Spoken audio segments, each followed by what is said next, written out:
It wasn't just Russell Westbrook that commented. It was his wonderful wife. I believe her name is Nina, if I remember correctly. I Yes. first want to respond to some of the things that she had to say because she had some jabs to throw in my direction.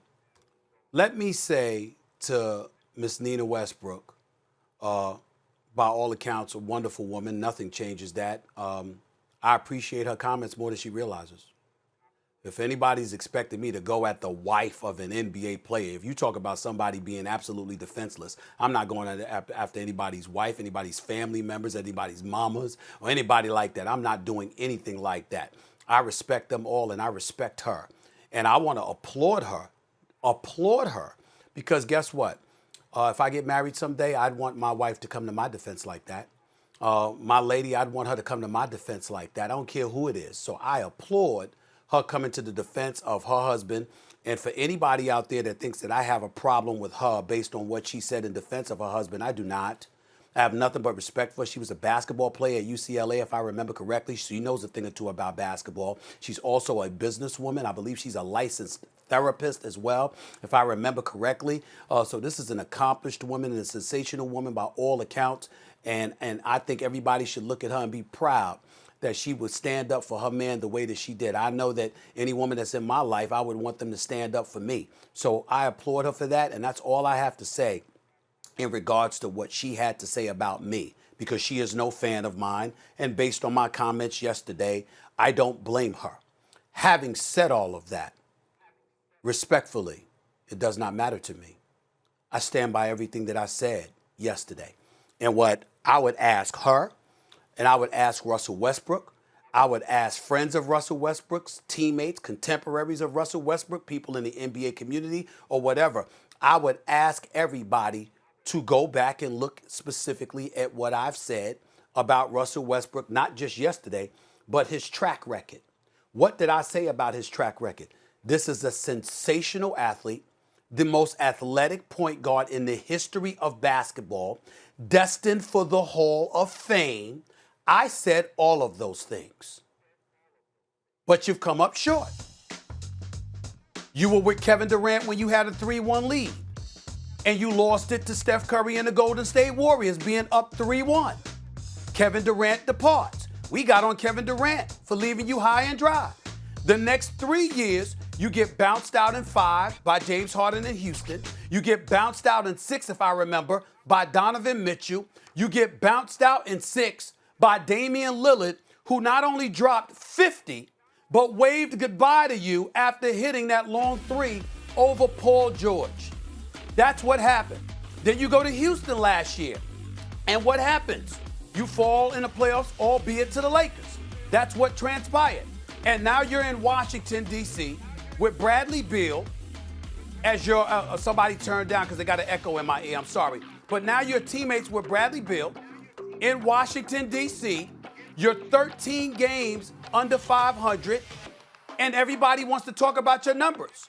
What I was saying, Mrs. Russell Westbrook, along with Mr. Russell Westbrook, is that you've been so phenomenal with the numbers. We don't care anymore about the numbers. We know what you can do. You won a league MVP, averaging a triple-double. The first time that was done since Oscar Robertson did it in 1962. You're averaging a triple-double now. That particular season you won league MVP, you registered like 42 triple-doubles in a season. We know what you can do with the numbers. What about the chip? What about the championship? Because you've been to 4 conference finals. Now, if this was Zion Williamson, we praising the numbers. If it was Luka, we praising the numbers. If it was somebody that never was on a championship caliber team, we gonna praise the numbers and lament the fact that he's got to carry this shoulder all by himself. That is not Russell Westbrook. Russell Westbrook is a man that signed a 5-year, $206 million contract. Russell Westbrook is making generational money, as he pointed out last night. Russell Westbrook is averaging over $41 million a year. And championships don't matter? Really? That's not the culture of basketball I come from. When I think about the culture of basketball, and I think about champions, and I think about those striving for championships, every single Hall of Famer, watch them give their speeches, Freddie, Molly. What do they say? They apologize to their families and friends and loved ones because of their fixation on capturing a chip and the sacrifices they made in pursuit of that level of excellence and greatness. Russell Westbrook makes his money because fans patronize the NBA product, because television networks respond to the fans' insatiable appetite for that product, and they pay the league an exorbitant amount of money, which enables the league to pay the players. You don't do it so somebody could sit back and say, championships don't matter. I'm a champion in life. Who said you weren't?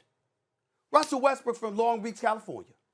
Russell Westbrook's from the streets of LA and Long Beach and beyond. Russell Westbrook is as real, as authentic as they get. He gives to his community. He cares about his people. He addresses social justice issues. He gives voices to the voiceless. He's charitable. He's philanthropic. He's by all accounts, a great man, a great leader, a great husband, a great father, a great family man. Russell Westbrook, regardless of his mean and acerbic demeanor at times, is one of the best people, the most real, straight up, authentic people you will ever see in your life. I respect the hell out of the man. What does that have to do with your game? Thanks for watching ESPN on YouTube. For live streaming, sports, and premium content, subscribe to ESPN+.